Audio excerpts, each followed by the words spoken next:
So recently, it turned out that there was a pretty meaningful response to a short video that someone shot entitled "The Glitch in the Matrix." And well, it's a lot easier to create a video than it is to try to write things down in a Medium post. So I thought I might try creating a series of short videos and see if there's any real interest. Um, Most likely, the viewership of that video is actually generated by the fact that Jordan Peterson tweeted it. So most likely, nobody will actually watch these videos. But if some people do, and if it has some value, then it was worth doing. So here we go as an experiment. The first video, I thought I might want to play with an idea that's actually kind of difficult to explain in writing, but it might actually be pretty easy to explain in video. And I think it's not common currency, and I think it's pretty helpful. So the idea is to say that there is, say, in a social environment, we can imagine a couple of different layers, and this is just sort of a useful way of partitioning certain kind of social phenomena. So we might say, for example, there's a financial layer that is about the way that money flows and agreements around money works. There's an economic layer, which is about physical infrastructure, about skills, about the distribution of resources and where people are working and things like that. There is the socio-political layer, which is things like both the effectiveness, the legitimacy, trust in various kinds of social institutions, including schools and government and things like that.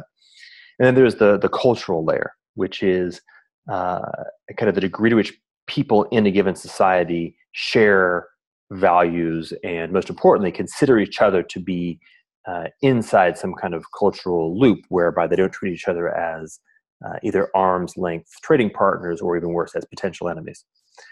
And so the first idea is that you can think about a social environment using those layers. And the second, and in this case, the more important point, is to think about the way that the layers can actually be traded off against each other.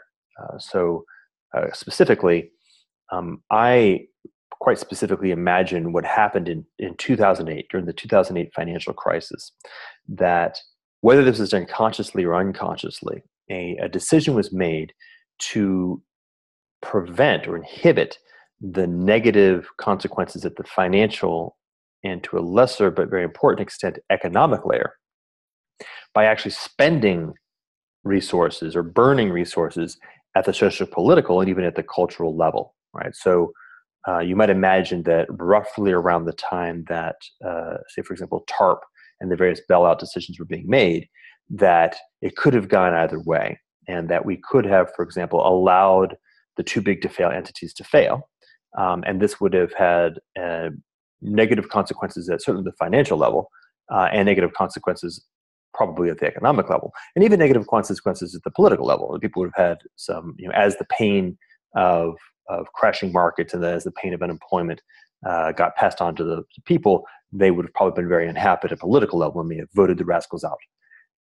However, it would have kept it in that order, right? And so eventually, as the negative consequences of the financial crisis played its way out and, say, all the banks disappeared, some kind of new approach, say, for example, Google innovating an entirely novel way of handling banking questions, or the emergence of an entirely different regime, would have come into place, and we would have moved forward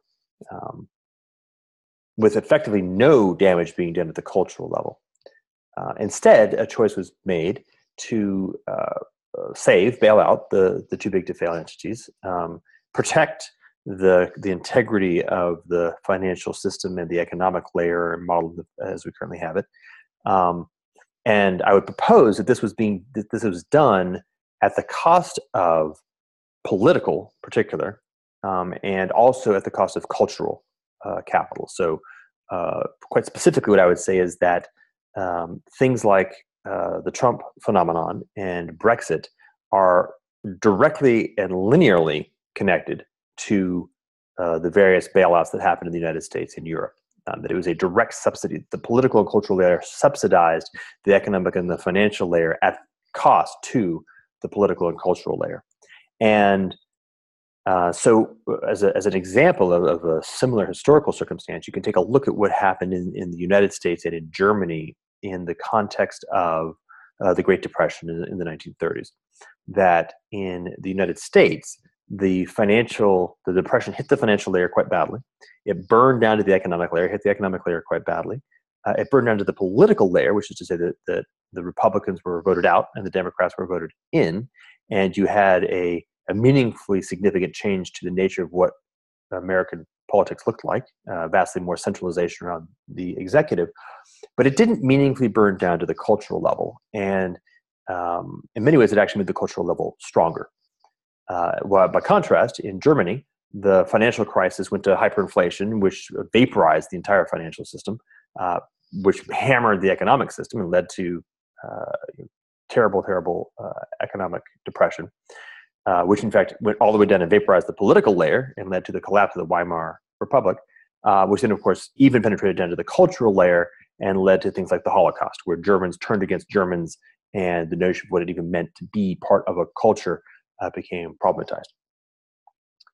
So this is the framework, and the proposition is that we're now currently living out the consequences of that decision, and that the progress, the decision, the choice to continue to subsidize and support the financial layer and the economic layer at the cost of the political and the cultural layer is risky, because the layers work in that direction, meaning the cultural foundation is foundational. And while it may be unhappy to endure a financial crisis, it is catastrophic to endure a cultural crisis. Civil wars happen when you have political breakdown. Genocides happen when you have cultural breakdown. And so